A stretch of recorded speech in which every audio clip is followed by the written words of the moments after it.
பெரம்பூர் தொகுதியில ஒரு கரகாட்ட கோஷ்டி உள்ள பூந்திருக்கு. அந்த கூட்டத்துக்கும் தமிழ்நாட்டுக்கும், அந்த கூட தமிழ்நாட்டுக்குமே சம்பந்தம் இல்லை, அந்த கூட்டத்துக்கும் இந்த பெரம்பூர் தொகுதிக்கும் ஏதாவது சம்பந்தம் இருக்கா? இதுக்கு முன்னாடி வந்து உங்களை ஏதாவது பார்த்துருக்காங்களா? இந்த தொகுதியோட பிரச்சனை ஏதாவது தெரியுமா உங்களுக்கு? ஏன் வந்திருக்காங்கன்னா, பெரம்பூர் தொகுதி மக்களை ஈஸியா ஏமாத்திரலான்னு தப்பு கணக்கு போட்டு வந்திருக்கிறாங்க. இந்த தேர்தலில் அவங்களுக்கு புரிய வைங்க. பெரம்பூர் தொகுதியில இந்த தில்லுமுழு வேலை நடக்காது. எங்களுடைய வெற்றி வேட்பாளர் அண்ணன் ஆர்டி சேகர் இருக்கிறாரு. பெரம்பூர் என்னைக்குமே திமுகவோட கோட்டங்கிறத இந்த தேர்தலில் நீங்க நிரூபிச்சு காட்டுங்க. செய்வீங்களா? இந்த பெரம்பூர் தொகுதியில் இருக்கக்கூடிய ஒவ்வொரு வீட்டையும், ஒவ்வொரு தெருவையும், ஒவ்வொரு வாக்காளரையும் தெரிஞ்சு வச்சிருக்கக்கூடியவர் தான் அண்ணன் ஆர்டி சேகர் அவர்கள். ஆனா இன்னொரு கோஷ்டி இப்ப இறங்கியிருக்கு. உங்களுக்கு தெரியுமா? வர முன்னாடி பழக்கம் இருக்கா? இங்க வந்திருக்கிறாரா? மழை பெய்யும் போது வந்தாரா? கொரோனா காலத்தில் வந்தாரா? இந்த பக்கம் அவங்க பெரம்பூர் பக்கம் தலை வச்சு படுத்ததே கிடையாது. அண்ணா ஆர்டி சேகர் அண்ணன் அவர்கள் இந்த மண்ணின் மைந்தர், உங்கள ஒருத்தர்.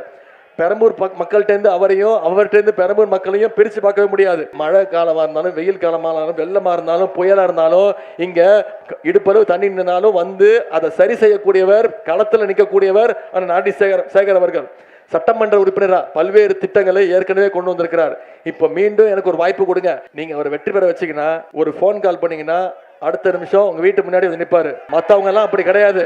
நீங்க ஏதாவது உதவி கேட்டீங்கன்னா, நீ வந்து என் வீட்டுல வாங்கிட்டு போன்னு சொல்லுவாங்க. புரியுதா? அந்த வீட்டுக்குள்ளேயும் நீங்க போக முடியாது. அது ஒரு பண்ணையார் வீடு, அது ஒரு பங்களா. அந்த வீட்டுக்குள்ள நாமெல்லாம் போக முடியாது. வீட்டு வாசல்ல தான் நிக்க வைப்பாங்க. இதுல சில தற்கொலைகள் கிளம்பியிருக்காங்க. என்ன தெரியுமா சொல்றாங்க?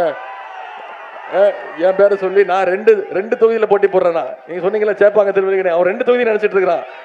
கொஞ்சம் கூட ஒரு அரசியல் அறிவே கிடையாது, கொஞ்சம் கூட ஒரு அரசியல் அனுபவம் கிடையாது, அரசியல் அறிவும் இல்லாத ஒரு தற்கொலை கூட்டத்துக்கிட்ட பெரம்பூர் மாட்டிக்க போதா? அடிச்சு சொல்லுங்க. பெரம்பூர் என்னைக்கும் தற்கொலை கூட்டத்துக்கிட்ட மாட்டாது.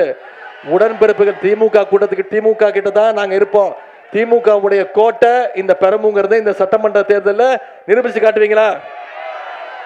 இந்தியாவிலேயே ஒரு தைரியமான முதலமைச்சரா, மோடிக்கு எதிர்த்து கேள்வி கேட்கக்கூடிய ஒரு முதலமைச்சரா நம்முடைய தலைவர் இன்னைக்கு இருக்கிறாரு. மற்றவங்க மாதிரி அட்டக்கத்தி கிடையாது.